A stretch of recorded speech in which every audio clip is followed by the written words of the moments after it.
Hi, it's the Silly Moustache here, and you see I'm still wearing the hat as commanded by Andy of Guitar Stuff Studio. Don't know him, sounds British, a bit northern, a bit Midlands perhaps. Anyway,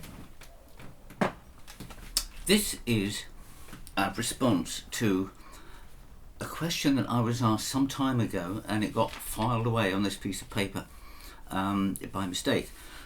And it is a question from Robert Bowen 4175, and he said, please explain how to determine strum patterns for songs not shown in music sheets. I've never written a strum pattern or anything on any of my music sheets, so I don't really understand what that is, but he's saying he needs to be told a strum pattern. I have seen some people on YouTube talking about strum patterns, which I think mean things like this: down, down, up, down, down, up, down, up, down, or something like that. I don't do that. I don't play that way, and I don't teach that way at all, because it's very, very limiting and it's very noisy. We don't need 6 strings playing all the time like a wall of sound. So I'm going to suggest an alternative, which is what I would use, and it's much more tuneful and gives you space and opportunities to do things that strumming 6 strings all at once just wouldn't give you. And it's called the boom chick style.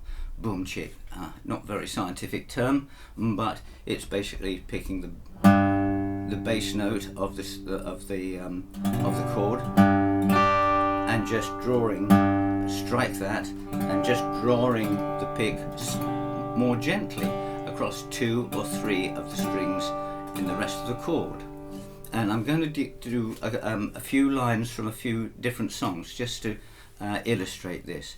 The first one is one pretty simple song called Clay Pigeons from Blaze Foley, and I'm not going to do the intro or anything. I'm just going to do about four lines from the first verse. I'm going down from the Greyhound station, gonna buy a ticket to ride, gonna find that lady with 2 or 3 kids sit down by her side, gonna ride till the sun come up and down round me about 2 or 3 times. The cat singing out of tune, but you get the point. Boom chick, boom chick. Now another song that's quite common, I mean, it's not common, it's very I liked a lot and done a lot, is by Johnny Cash, and it's called I Still Miss Someone. And this can get more complicated, and with that strumming pattern thing, you're going to have upstrokes. I minimise that, but didn't have to wipe them out completely. So, at my door the leaves are falling, a cold white wind will come, sweethearts walk by together, and I still miss someone. Oh, by the way, a very commonly used, frequently used intro for this is on the bass. G, C, D, and it's all about the bass.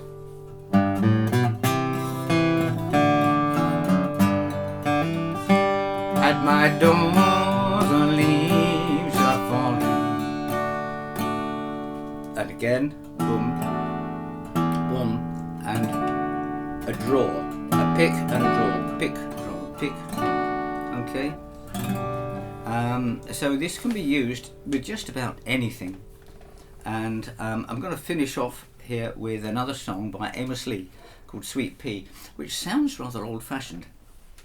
I'm going to do the second verse and the bridge to show you how, in some songs you have to alter the pattern, for want of a better word. So, sweet pea, what's all this about?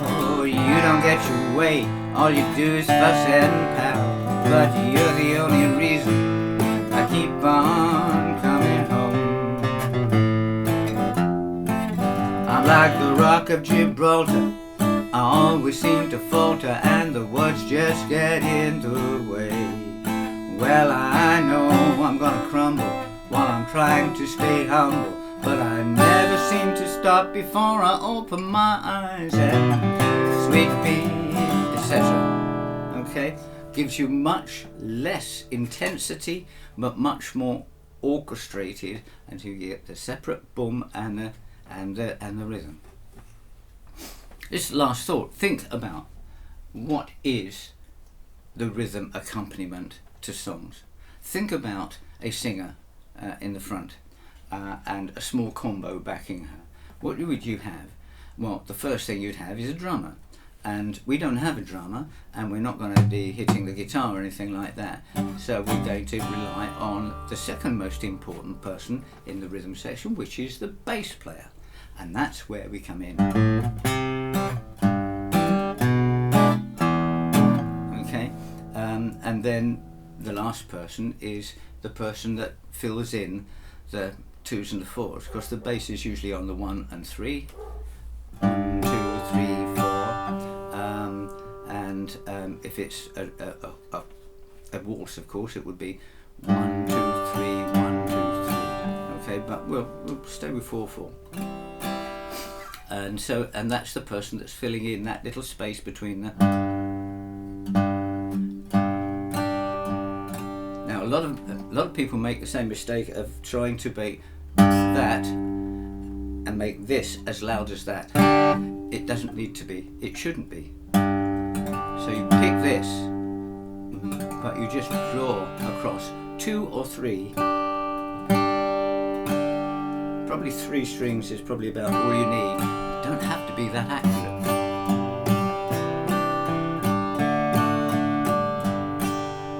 It opens up an awful lot of possibilities, and it stops you working so hard with your right hand. Your right hand is just doing that, right?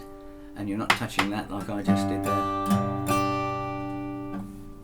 So I hope that helps. And Andrew Bowen 4175, I do hope you see this, and please reply in the comments below if you did, and let me know if that helps. And I think it might be somewhat better than